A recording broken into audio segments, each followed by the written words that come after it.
Welcome. We are on day 238 of the chronological Bible in a year. Take a breath and a moment to celebrate that you have set this time aside to hear God's word. Let's begin in Jeremiah 39, starting at verse 11. Now Nebuchadnezzar, king of Babylon, gave orders regarding Jeremiah through Nebuzaradan, the captain of the bodyguard, saying, "Take him and look after him, and do not do anything harmful to him, but rather deal with him just as he tells you." So Nebuzaradan, the captain of the bodyguard, sent word along with Nebuchadnezzar, the Rabsaris, Nergal-Sarezer, the Rabmag, and all the leading officers of the king of Babylon. They even sent word and took Jeremiah out of the courtyard of the guardhouse and entrusted him to Gedaliah, the son of Ahikam, the son of Shaphan, to take him home. So he stayed among the people. Now the word of the Lord had come to Jeremiah while he was confined in the courtyard of the guardhouse, saying, "Go and speak to Ebed-melech the Ethiopian, saying, 'This is what the Lord of armies, the God of Israel, says. Behold, I am going to bring my words on this city for disaster and not for prosperity, and they will take place before you on that day. But I will save you on that day, declares the Lord, and you will not be handed over to the men of whom you are afraid. For I will assuredly rescue you, and you will not fall by the sword, but you will have your own life as plunder, because you trusted in me, declares the Lord." The word that came to Jeremiah from the Lord after Nebuzaradan, captain of the bodyguard, had released him from Ramah, when he had taken him bound in chains among all the exiles of Jerusalem and Judah who were being exiled to Babylon. Now the captain of the bodyguard had taken Jeremiah and said to him, "The Lord your God promised this disaster against this place, and the Lord has brought it and done just as he promised. Because your people sinned against the Lord and did not listen to his voice, this thing has happened to you. But now, behold, I am setting you free today from the chains that are on your hands. If you would prefer to come with me to Babylon, come along, and I will look after you. But if you would prefer not to come with me to Babylon, do not come. Look, the whole land is before you. Go wherever it seems good and right for you to go."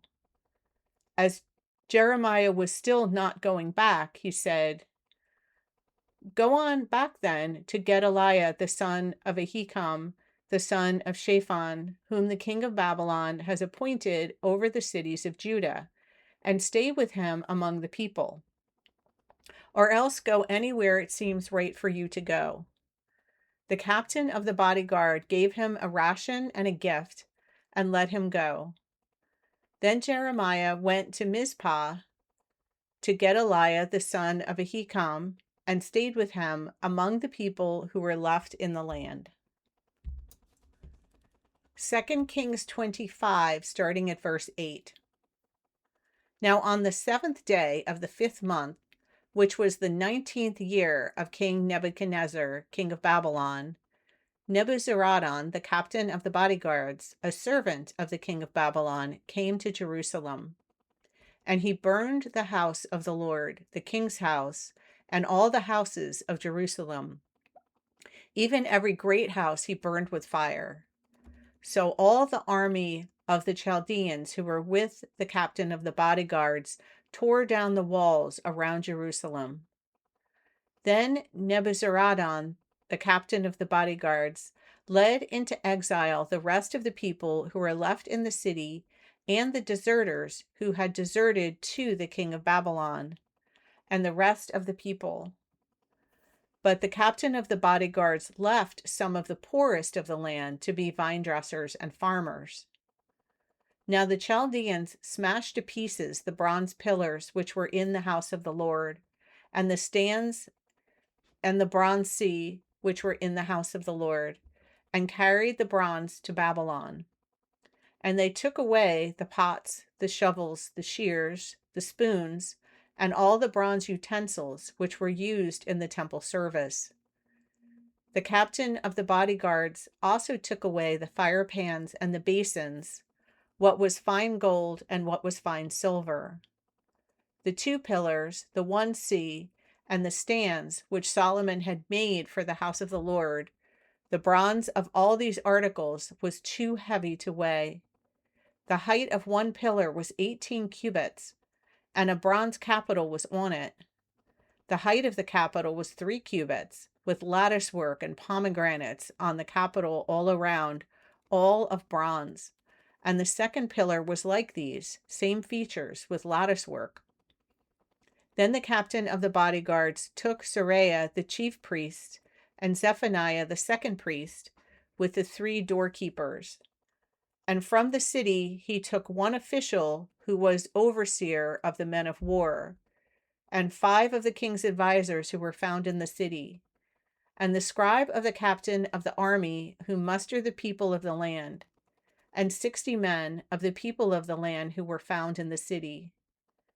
Nebuzaradan, the captain of the bodyguards, took them and brought them to the king of Babylon at Riblah. Then the king of Babylon struck them down and put them to death at Riblah in the land of Hamath. So Judah went into exile from its land. Jeremiah 52, starting at verse 12.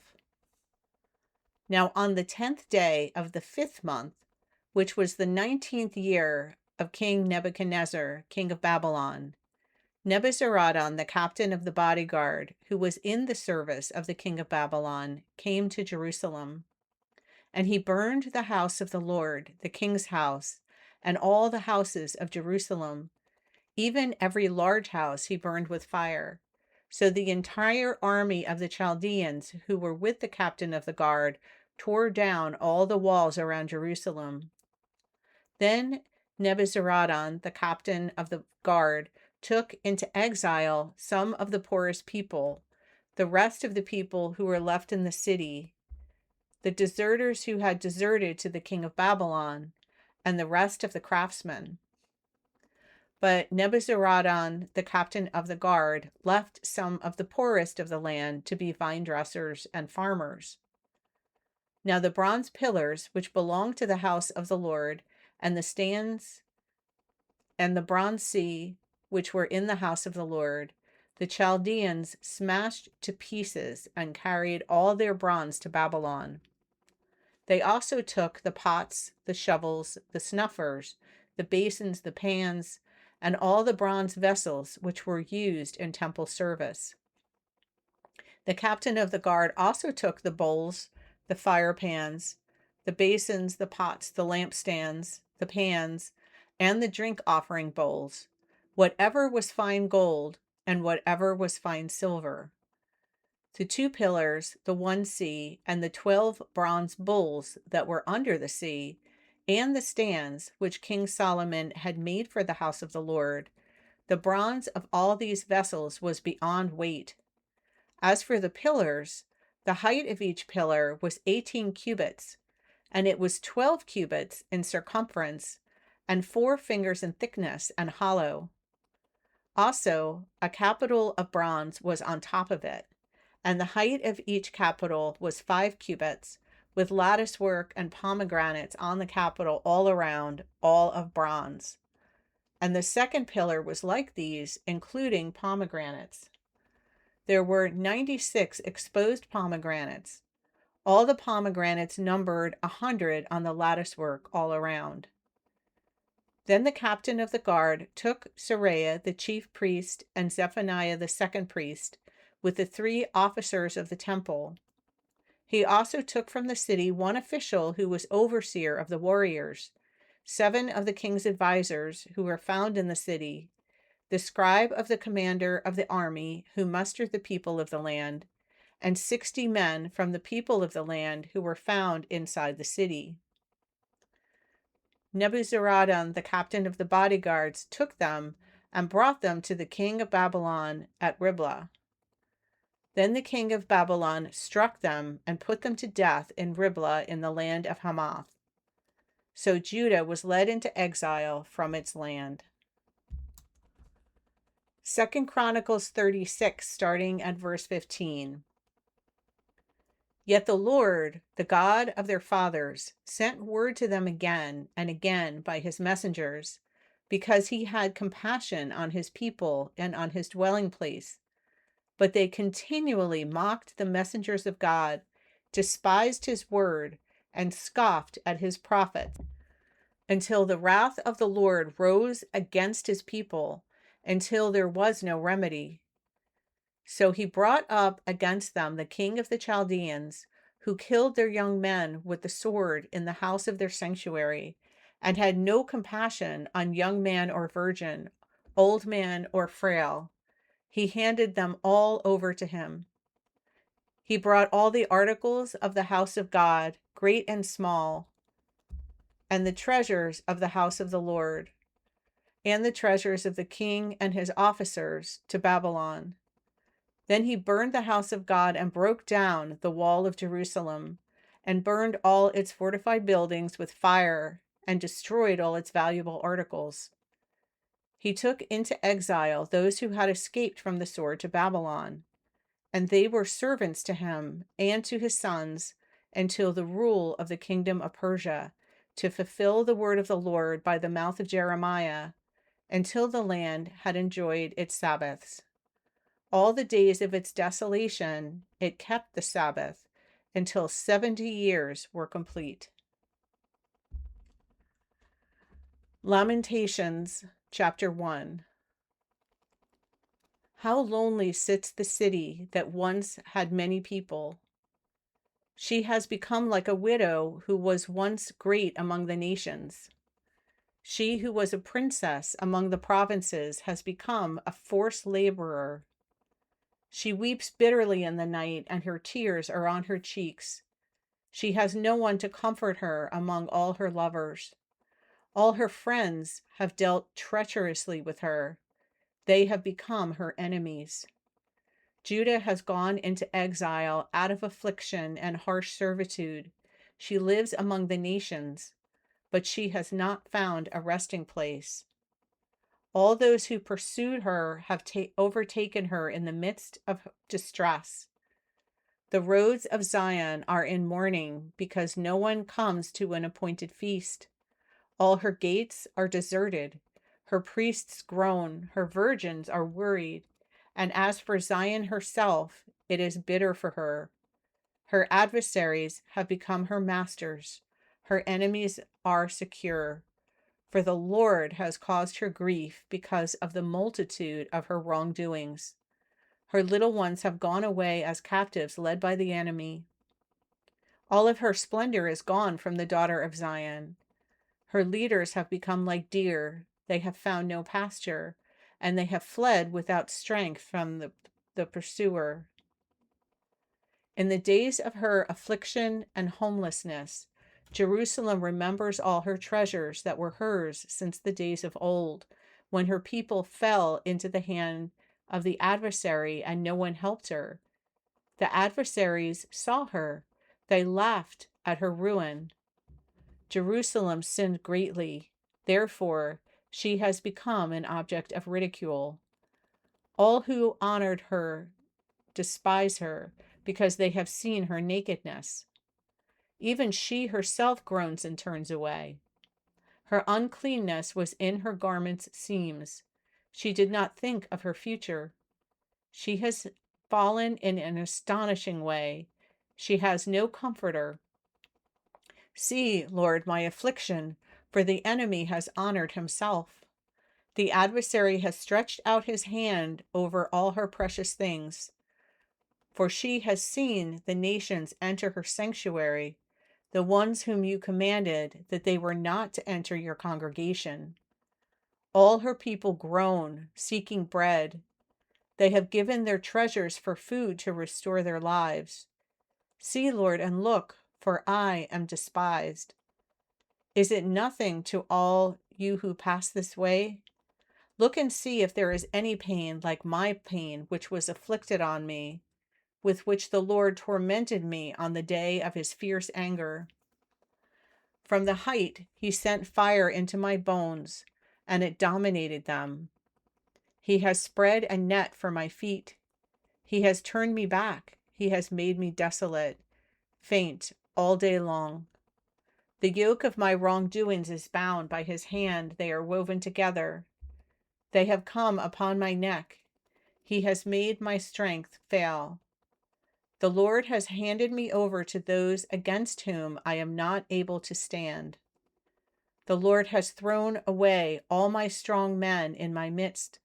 He has called an appointed time against me to crush my young men. The Lord has trodden as in a winepress the virgin daughter of Judah. For these things I weep. My eyes run down with water, because far from me is a comforter, one to restore my soul. My children are desolate because the enemy has prevailed. Zion stretches out with her hands. There is no one to comfort her. The Lord has commanded regarding Jacob that those around him become his adversaries. Jerusalem has become a filthy thing among them. The Lord is righteous, for I have rebelled against his command. Hear now, all peoples, and see my pain. My virgins and my young men have gone into captivity. I called to my lovers, but they deserted me. My priests and my elders perished in the city while they sought food to restore their strength themselves. See, Lord, for I am in distress. My spirit is greatly troubled. My heart is overturned within me, for I have been very rebellious. In the street, the sword has made women childless.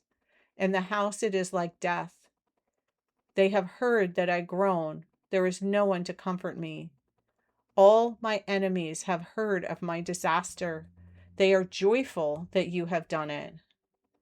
Oh, that you would bring the day which you have proclaimed, so that they will become like me. May all their wickedness come before you, and deal with them just as you have dealt with me, for all my wrongdoings. For my groans are many, and my heart is faint. Thank you for listening. I pray that the seed of God's word will be planted in your heart and will continue to grow.